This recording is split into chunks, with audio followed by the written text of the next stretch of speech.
ने भारत जोड़ो जोड़ो यात्रा के 108 दिन कंप्लीट होने के बाद जो प्रेस कॉन्फ्रेंस की, उसमें भारत सरकार की विदेश नीति पर खास तौर से उन्होंने सवाल उठाया और उसमें भी चीन को लेकर के जो पॉलिसी है उसको लेकर के उन्होंने जिस तरह से सवाल उठाया कि हमारी पॉलिसी कहीं ना कहीं मिस हैंडल किया जा रहा है, और उन्होंने ये भी कहा कि जो गलती है उसको स्वीकार कीजिए, ना कि सेना के पीछे जाकर के छिप जाइए। देखिए, ये बात राहुल जी ने कल कही, और इससे पहले हमने सदन में जो प्रेस कॉन्फ्रेंस की थी तमाम विपक्ष ने, उसमें भी हमने एक बात कही थी। सेना के शौर्य, उनकी प्रतिबद्धता, उनका जो एक शिद्दत से वो हमें महफूज रखते हैं, उस पर कभी कोई शक नहीं है, शुबह नहीं। वो हैं तो हम हैं, लेकिन डिप्लोमेटिक मिस एडवेंचर को सेना के शौर्य के पीछे झुक नहीं सकते आप। मैं बार बार कह रहा हूं कि चाइना के बरक्स हमारी नीति, विदेश नीति ट्रायल बैलून डिप्लोमेसी की है, और ट्रायल बैलून डिप्लोमेसी से आप चाइना को साध नहीं सकते। जो संदेश हर नेशनल इंटरनेशनल प्लेटफॉर्म पे हमें देना चाहिए, उसमें कहीं ना कोई कमी तो दिख रही है। इसी बात की ओर इशारा मैं समझता हूं राहुल जी ने भी किया। राजनीतिक सवालों का जवाब देते हुए मध्य प्रदेश को लेकर के जो उन्होंने बातें कही कि विधानसभा चुनाव जो इस साल होने हैं उसमें कांग्रेस क्लीन स्वीप करेगी, बीजेपी से लोग नाराज हैं और उसको उखाड़ फेंकेगी। शिवराज सिंह चौहान शिरडी की यात्रा कर रहे हैं, उन्होंने कहा कि मन बहलाने के लिए राहुल का ये ख्याल अच्छा है। देखिए, शिवराज जी और इसके अलावा क्या कहेंगे, उनके पास तो कोई विकल्प है नहीं। राहुल जी का बयान क्लीन स्वीप एक्सटेंड क्या होगा मैं नहीं जानता, लेकिन मैं इतना ज़रूर जानता हूँ, अभी हाल में मैं इंदौर की यात्रा पे गया था, मैं 2 दिन वहाँ था। जो फीडबैक मुझे मिला है वो स्पष्ट इंगित करता है कि एक बदलाव की आहट है और भाजपा अंतर्कलह से जूझ रही है। अब इसकी परिणति किस प्रकार होगी मैं जानता हूँ, मैं अभी कह नहीं सकता। 2023 में हम प्रवेश कर चुके हैं और 2024 के लिए अब राजनीतिक बिसात भी बिछनी शुरू हो गई है। और सबसे बड़ा जो सवाल है विपक्ष के सामने, जो कि बार बार पूछा जाता है कैंडिडेचर को लेकर के कि पीएम का कैंडिडेट कौन होगा। नीतीश कुमार जी ने अपना स्टैंड क्लियर करते हुए कहा है कि राहुल गांधी के पीएम कैंडिडेट बनने से उनको कोई एतराज नहीं है, सारे अपोजिशन को मिल करके बैठना होगा और तय करना होगा। दूसरा पहलू महत्वपूर्ण है, राहुल जी से सही में कोई गुरेज नहीं, लेकिन महत्वपूर्ण क्या है, साथ बैठना। साथ बैठ के क्या करना, चाय कॉफी पीना? नहीं साहब, उनका इशारा है कि दस्तावेज तैयार करना, एक प्रोग्रेसिव डॉक्यूमेंट तैयार करना। बेरोजगारी के बारे में क्या समझ है हमारी, हम कैसे दूर करेंगे? इस देश में सामाजिक सौहार्द जो न्यूनतम सूचकांक पे है उसको कैसे बेहतर करेंगे? चरम पे महंगाई है, उसको कैसे नीचे लाएंगे?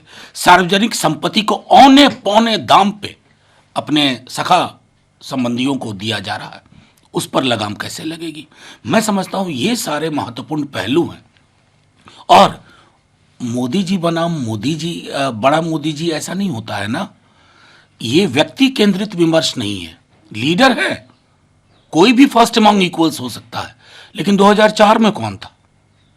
मैं तो स्मरण कराना चाहूंगा, ये हमें हमेशा याद रखना चाहिए कि लोकतंत्र व्यक्ति के इर्द गिर्द जब घूमेगा ना, तो आत्ममुग्धता और आत्म केंद्रित राजनीति को जन्म देगा।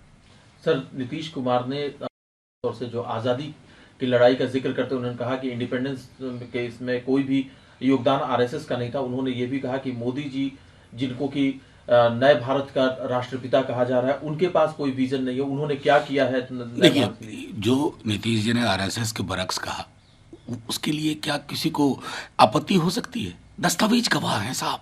आप क्या कर रहे थे जब क्विट इंडिया मूवमेंट चल रहा था? तो आप क्या कर रहे? सबसे क्रिटिकल आंदोलन था क्विट इंडिया मूवमेंट, आप क्या कर रहे थे? और हाँ, एक भूतपूर्व मुख्यमंत्री की धर्म पत्नी जी ने नया राष्ट्रपिता घोषित कर दिया। तो हम तो बार बार ये मानते हैं कि राष्ट्रपिता के पद पर कोई वैकेंसी है नहीं। अब वैकेंसी तो जबरदस्ती आप क्रिएट कर नहीं सकते। आप जो घोषित करना चाहें अपने घर में घोषित करें, लेकिन इस मुल्क की एक रवायत है, एक सोच है, एक समझ है, एक लंबा इतिहास है जो संकीर्ण नहीं है, व्यापक दायरे में सोचता है।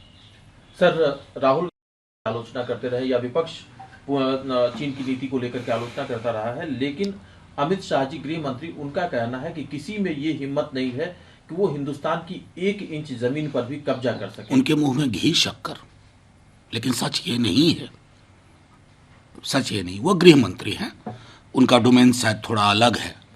हमारे रक्षा मंत्री क्यों चिंतित हैं? हमारी सेनाएं क्यों चिंतित हैं? क्यों सेमी परमानेंट और लगभग परमानेंट स्ट्रक्चर्स बने हैं।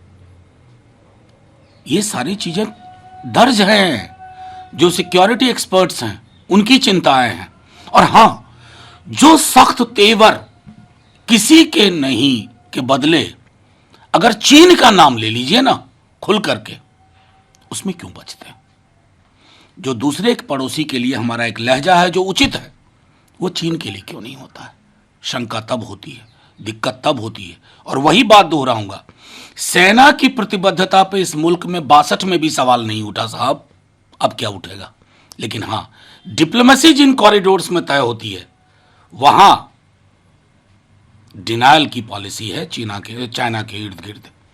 सर, पाकिस्तान में नहीं है, जो चीन से तिब्बत से ताल्लुक रखने वाले जो लोग हैं, दलाई लामा, उन्होंने इतना सवाल उठाया चीन की नीतियों को लेकर के और सीधे तौर पर कहा है कि बुद्धिज्म को डिस्ट्रॉय करने की चीन लगातार कोशिश कर रहा है, हालांकि वो अपने मकसद में कामयाब नहीं हो सकता। मैं एक बात कहता हूं, जो इस मुल्क का इतिहास 14 के बाद समझते हैं ना, तिब्बत को लेकर के भारत की क्या सोच रही थी।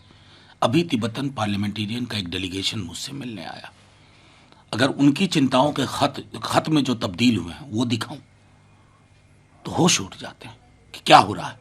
पूरा जियो पॉलिटिकल जो स्ट्रक्चर है हमारे पड़ोस में, उसमें तब्दीलियां हो रही हैं, नए मित्र बन रहे हैं और हम टुकुर टुकुर देख रहे हैं। दलाई लामा साहब ने जो कहा है उसके व्यापक संदर्भ को देखिए। आपको एक प्रोएक्टिव पॉलिसी फ्रेमवर्क इवॉल्व करना होगा। हमारी पॉलिसी फ्रेमवर्क रिएक्टिव है, वो नहीं उचित। सर, एक मुद्दा है, साध्वी से विवादों में रहती हैं। अब उन्होंने नए साल को लेकर के जो बयान दिया है कि ये हमारा कल्चर नहीं है कि लोग रात में शराब पी करके और नाचते गाते रहे और अगले दिन दोपहर के बाद उनका दिन शुरू हो, ये हमारा कल्चर नहीं है। वो क्या कहना है? ये भी हमारा कल्चर नहीं है कि धार तेज करो चाकू की, न जाने कब जरूरत पड़ जाए। ये भी हमारा कल्चर नहीं है कि गोडसे को देशभक्ति का प्रमाण पत्र दो। और अगर रही बात नए साल की, तो प्रधानमंत्री जी ने क्यों विश किया, पहले तो उनसे कहिए। और सबसे बड़ी बात है कि मुझे अफसोस के साथ कहना पड़ता है कि उनके बयानों पर टिप्पणी करनी पड़ती है। ये संसद में सदस्य हैं, संविधान की शपथ ली होगी, संविधान का 100 भी पता है। हमको लगता है उन्होंने किताब पलट के नहीं देखा होगा। जिन लोगों को जेल में होना चाहिए वो चाकू की धार तेज करवा रहे हैं कोने कोने में घूम करके। सर, एक आखिरी सवाल है, शरद पवार अभी बार बार उठाते रहे हैं, उन्होंने उसी बात को दोहराया है कि बीजेपी शासित जो भी प्रदेश है या बीजेपी लेड जो गवर्नमेंट है, वो लगातार विपक्ष को किसी न किसी बहाने जेल भेजने की कोशिश कर रही है, एजेंसीज का दुरुपयोग कर रही है।